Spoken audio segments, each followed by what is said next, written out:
Gente, vamos lá então. O tema de hoje é o purgatório, estamos falando sobre os novíssimos. Agora que fizemos, antes de gravar aqui, o nosso resumo sobre os últimos 6 meses de catequese. Hoje, nossa segunda aula sobre os novíssimos. Eu deixei aquela palavra ali, Eclesiastes 7, versículo 40.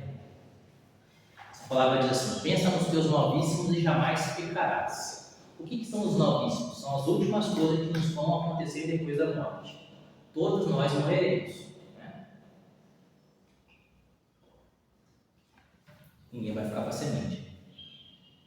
E quando a gente morrer, as coisas que vão acontecer imediatamente depois da morte é chamado de novíssimos. E aí o Eclesiástico diz: pensa nos teus novíssimos e você jamais vai pecar. Pensa sempre na eternidade, naquilo que vai acontecer depois da morte. E aquilo que vai acontecer depois da morte, imediatamente, é o que a igreja chama de juízo particular. Todos nós seremos julgados.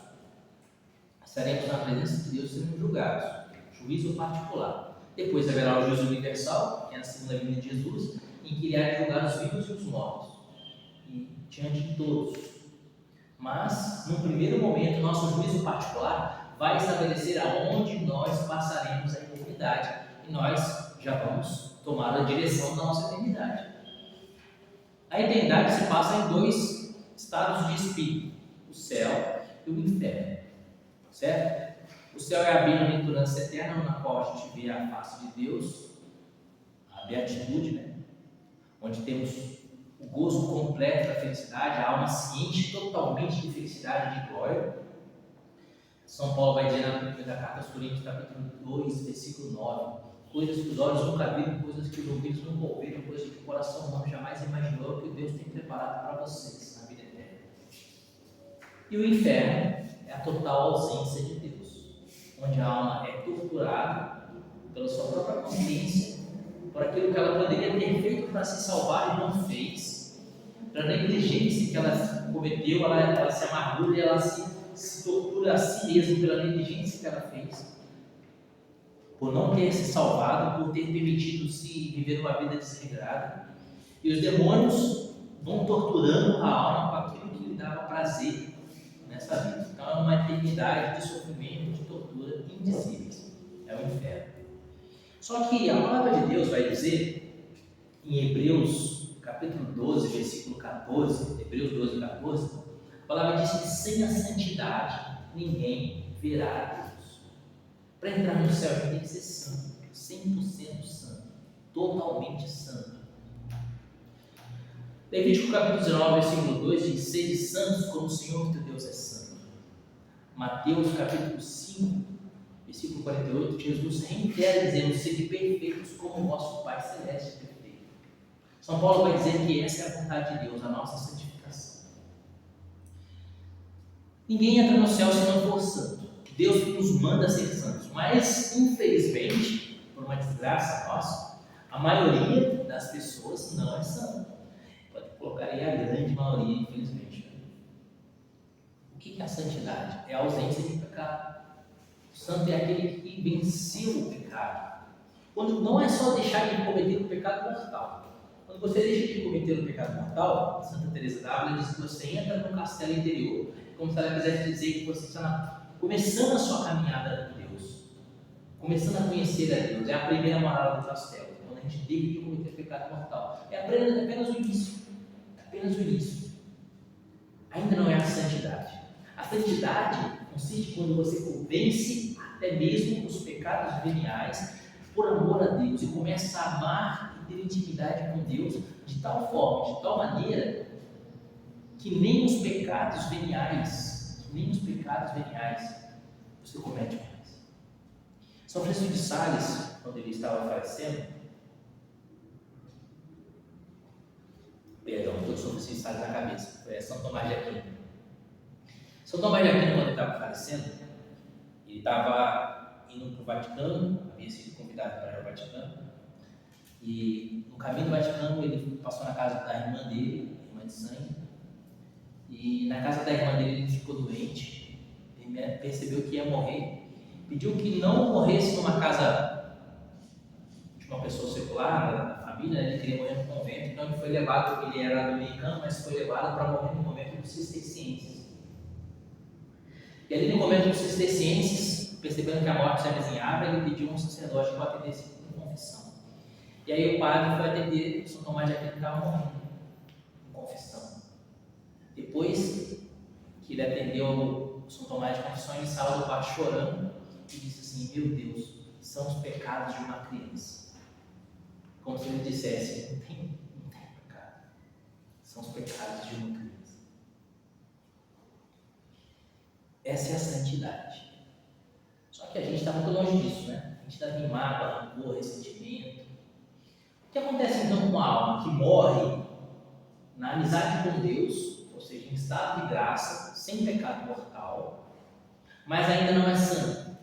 O que acontece com essa alma? Ela é amiga de Deus, então ela vai ao inferno, participou da missa, rezou o texto todos os dias, leu o Sagrado Escritura, lutou contra o pecado, era mentiroso, mas lutava para não falar mentira. Alguém perguntava: e aí, você fez jejum sexta-feira? Fiz, mas não tinha feito. Aí depois ele falou assim: vou falar que fiz, meu Deus do céu, me arrependi de ter falado mentira.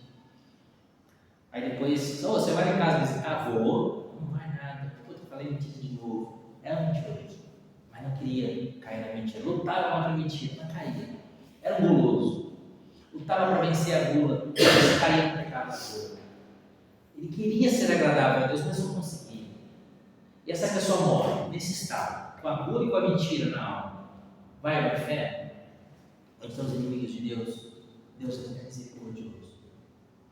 Então, Deus preparou na sua misericórdia um estado de espírito para essas almas que são suas amigas, que morreram na sua amizade, mas que ainda não são santas. Hebreus 12:14: sem a santidade ninguém verá a Deus.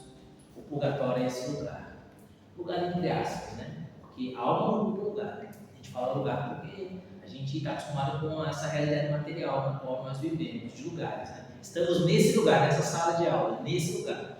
Mas as almas não ocupam lugar. É estado de espírito, estado de alma. O purgatório é esse estado, onde a alma amiga de Deus, que lutou para fazer a vontade de Deus durante a sua vida, ela está ali para se purificar.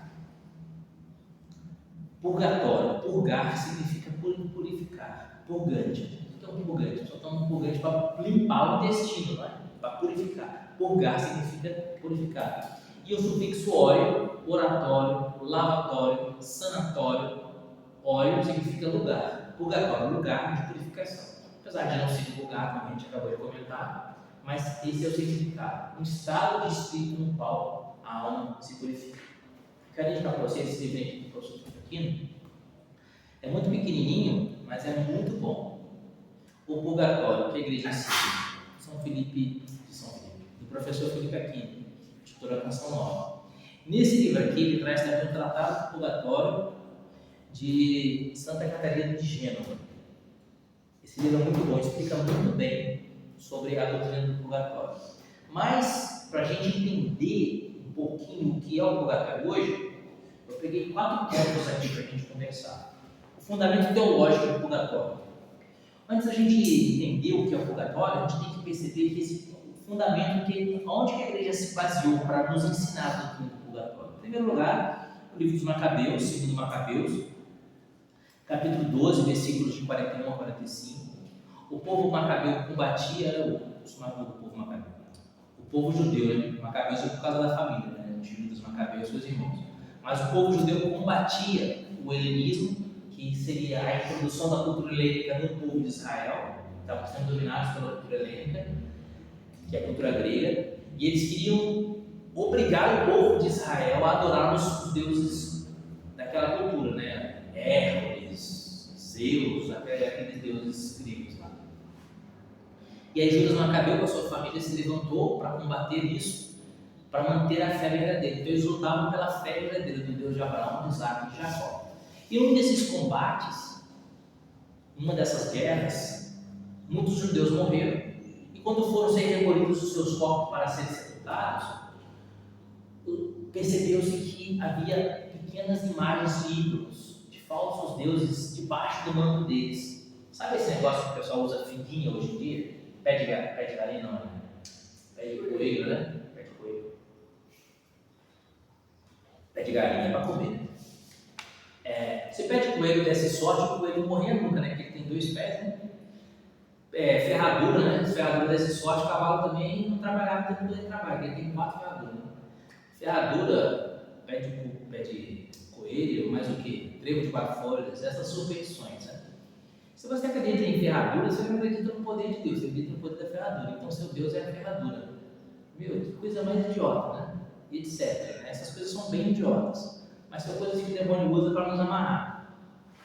E tinha essa cultura também, infelizmente naquela época, existiam pequenos ídolos que eles faziam para si com imagens, que eles carregavam consigo ou tinham nas suas casas, que eram Aserás, Baals, etc. E eles carregaram, colocavam nas suas roupas algum desses ídolos. E aí Judas, ao sepultar aqueles corpos, perceberam nas roupas de alguns daqueles mortos que morreram em combate, esses ídolos. Romanos 6,23 vai dizer que o salário do pecado é a morte, a consequência do pecado é a morte, porque eles tinham essa contaminação com os ídolos e eles morreram em combate. Essa é a ideia do livro de Macabeus.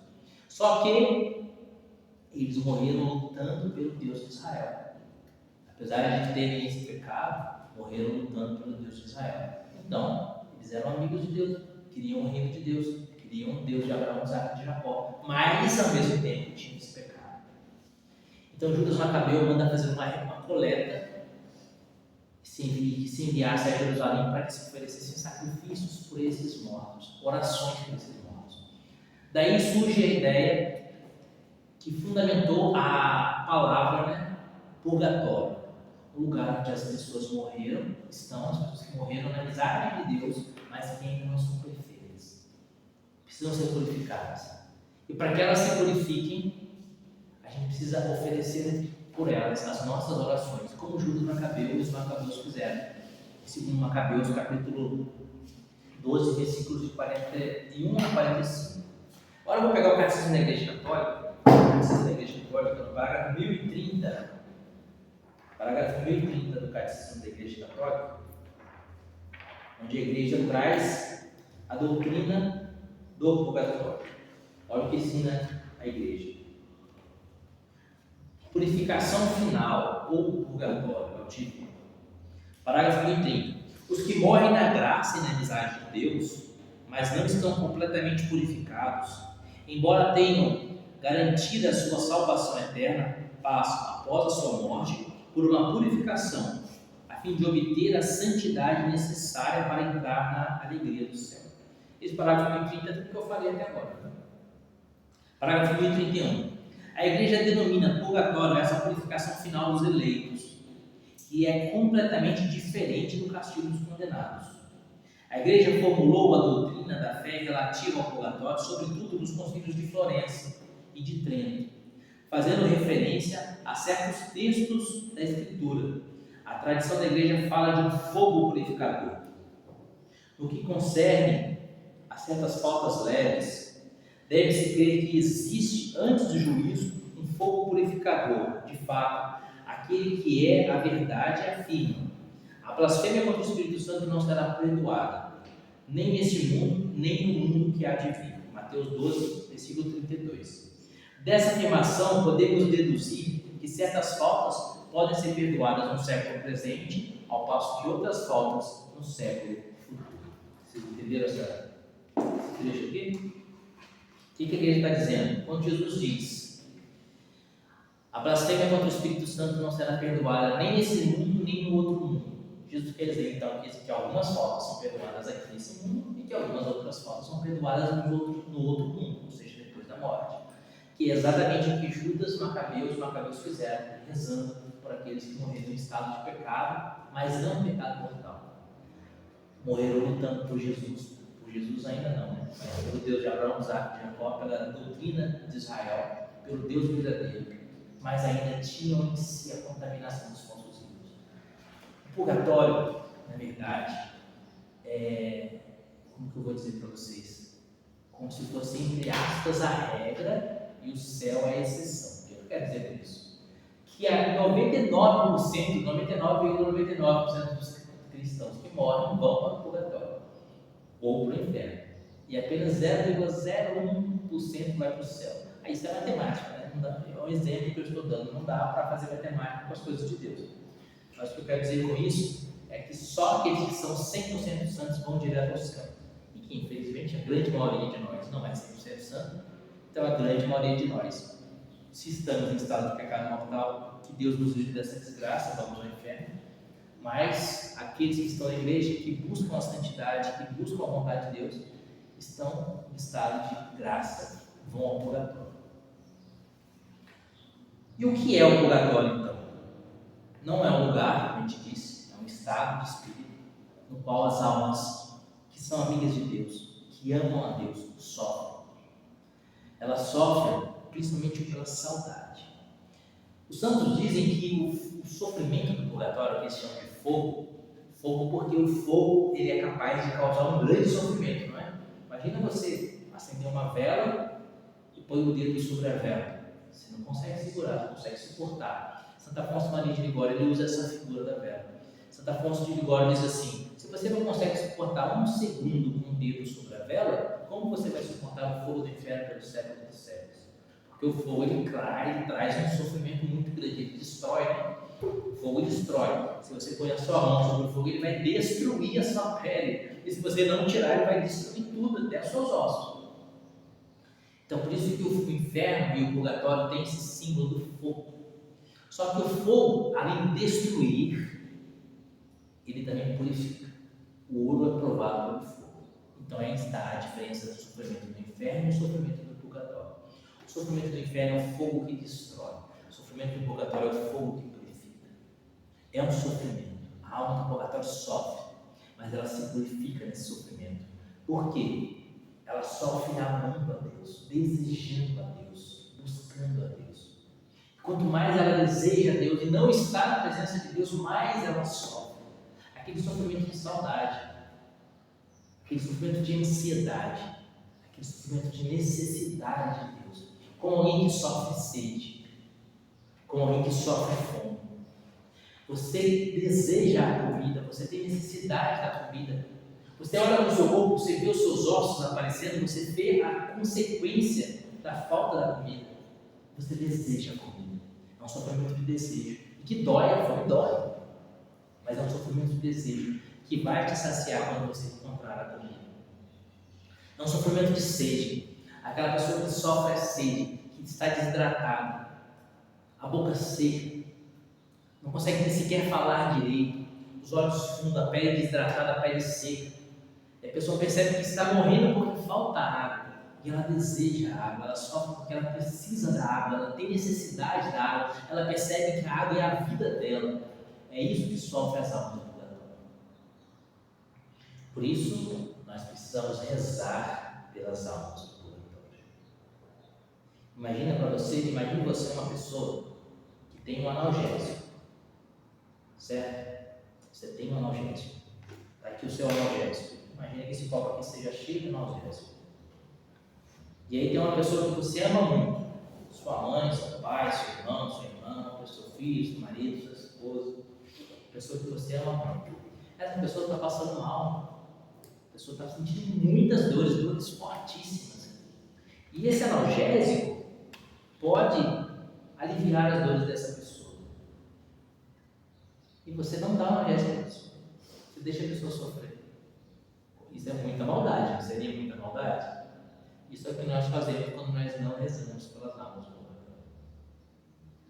Quando nós rezamos pelas almas do purgatório, nós oferecemos o analgésico para aquela alma que sofre a ausência de Deus. Queridos, o sofrimento da vida presente não tem proporção com o sofrimento das almas do purgatório. Não tem proporção. Por mais que se sofra nessa vida, é nada comparado ao sofrimento das almas do purgatório. E é por isso que os santos se alegravam quando sofriam. Por quê? Porque sofrendo aqui, eles se purificavam e antecipavam o seu céu. Eles passavam o seu purgatório na terra. São Francisco de Assis, a gente tem mais São Francisco, que é o padroeiro da nossa diocese. São Francisco de Assis, quando passava um dia sem sofrer, ele dizia: eu tenho medo de que Jesus tenha se esquecido de mim nesse dia.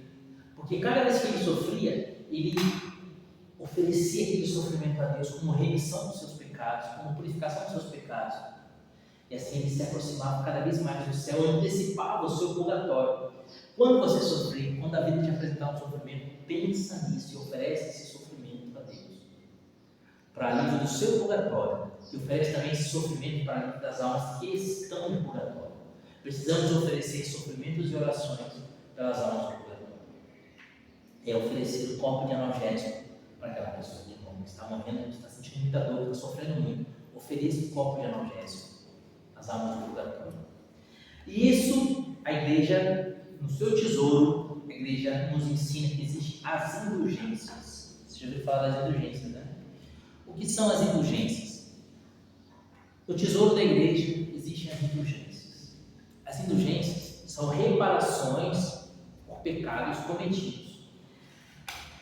Imagina você, o cara adulterou e no seu adultério contraiu uma doença sexualmente transmissível, uma AIDS. Ele vai lá e pede perdão à esposa, a esposa perdoa, mas e a AIDS? Continuou, né? Então, o pecado foi perdoado, mas a consequência do pecado não. Eu pego uma arma, estou com uma raiva do meu vizinho, vou lá e atiro e mato meu vizinho. Morreu. Me arrependo, me confesso. Padre, me perdoa, me arrependi. Puxo minha cadeia, fico 10 anos preso, saio da cadeia. Paguei a dívida com a sociedade e fui perdoado pela igreja, porque me confessou. E o vizinho voltou a viver? Está morto ainda, né? Então é a consequência do pecado. Então quando a gente se confessa, o pecado é absolvido, mas permanece a consequência do pecado. Essa consequência do pecado precisa ser purificada. Ela pode ser purificada nessa vida ou no purgatório. A consequência do pecado purificada nessa vida, ela é purificada pela penitência. É por isso que o padre, depois da confissão, te passa uma penitência. Essa penitência purifica a consequência do seu pecado. Só que se você não fizer penitência nessa vida, você terá que fazer penitência na outra vida, que é o purgatório. E aquelas almas que estão no purgatório, porque não se penitenciaram nessa vida, a gente pode oferecer para elas indulgências. O que são as indulgências? São práticas piedosas que aliviam o sofrimento das almas do purgatório. Antigamente a igreja tinha uma didática de falar de dias, né? Se você faz a oração do rosário, você tem 300 dias de indulgência, por exemplo. Não é exatamente 300 dias, estou falando um número para que vocês entendam. Se você visita o Santíssimo Sacramento, 500 dias de indulgência. O que seria isso? Seria antecipar em 500 dias a saída do purgatório. Seria antecipar em 300 dias a saída do purgatório. Existe a indulgência plenária, que livra a alma do purgatório naquele mesmo momento. Olha que coisa maravilhosa. Sabia que é muito fácil você conseguir indulgência plenária? Se você se confessa, está em estado de graça, e reza um terço na sua casa, na sua família, um terço, e reza pelo Papa, um Pai Nosso, uma Ave Maria em Glória, você recebe indulgência plenária. Olha como é fácil. Olha como é fácil. Se você ler durante 30 minutos a Bíblia, você tem indulgência. Se você faz um serviço por caridade, você tem indulgência. Um serviço por caridade. Por exemplo, você tem filhos, está lá as louças para lavar. Eu não quero lavar as louças, mas eu vou lavar por caridade. Isso dá indulgência. Isso dá indulgência. E a gente pode oferecer essas indulgências pelas almas do purgatório. Ofereço essa indulgência, reserve texto com a família, estado de graça. Lembrando que a indulgência tem que estar sempre em estado de graça, e anexo daquela prática indulgenciada tem que ter oração pelo Papa, pela igreja. Então você faz aquela prática, reza o texto, lê a Bíblia durante 30 minutos e oferece um Pai Nosso, uma Ave Maria em Glória pelo Papa. E aí você diz: esse copo de analgésico eu vou oferecer pela alma da minha mãe. Olha que beijo. Esse copo de analgésico eu ofereço pela alma dos meus antepassados. Ou esse copo de analgésico eu ofereço por todas as almas do purgatório. Uma vez um senhor perguntou para o Padre Pio se ele já não precisava mais rezar pela alma do pai dele que havia falecido. O pai dele havia falecido há muitos anos, muitas décadas, mais de 30 anos. E ele constantemente rezava pela alma do pai dele, oferecendo sacrifícios pela alma do pai dele. Uma vez perguntou para o Padre Pio, meu pai me faleceu há tantos anos, eu ainda preciso rezar pela alma do meu pai? O Padre Pio diz assim, diante de Deus tudo se paga. O que o Padre Pio queria dizer com isso? Continue rezando pela alma do seu pai, que provavelmente ele ainda está no purgatório. Em contrapartida, Santa Catarina de Sena, ela tinha uma irmã mais velha que ela gostava muito, e essa irmã mais velha era casada, irmã de Santa Catarina era caçula. E essa irmã mais velha, em um parto, veio a falecer, morreu no parto. E Santa Catarina rezando pela alma da irmã dela, para que a irmã dela tivesse a paz eterna, entrasse no céu. Jesus apareceu para Santa Catarina de Sena e disse para ela que a irmã dela passou rapidamente pelo purgatório e já entrou no céu, que era uma alma muito santa. Rapidamente passou pelo purgatório e já estava no céu. Então, amados, não sei quanto tempo estaremos no purgatório, ou quanto tempo nossos parentes estarão no purgatório. O que nós precisamos fazer é rezar pelas almas do purgatório e oferecer os nossos sacrifícios como penitência dos nossos pecados, nossos sofrimentos, o calor do dia, o cansaço do dia, etc., os sofrimentos do dia a dia como penitência pelos nossos pecados e pelos pecados das almas que estão no purgatório. Rezemos pelas almas do purgatório, porque provavelmente nós estaremos lá um dia, né? E um detalhe, duas coisas são muito importantes para a gente terminar essa catequese sobre o purgatório. A primeira coisa é um investimento de rezar pelas almas do purgatório. Sabe por quê? Porque se essa alma dessa pessoa, desse meu parente que está no purgatório, é uma alma qualquer que está no purgatório, e eu rezo por ela, e essa alma, graças às minhas orações, se purifica e vai aos céus. Lá no céu, ela vai rezar comigo, em ação de graças. Eu rezei para ajudar ela a sair do purgatório, agora no céu ela vai me ajudar um dia a estar no céu com ela. Isso é coisa importantíssima. Rezar pelas almas do purgatório é um investimento. Segunda coisa importantíssima, que a gente não pode esquecer.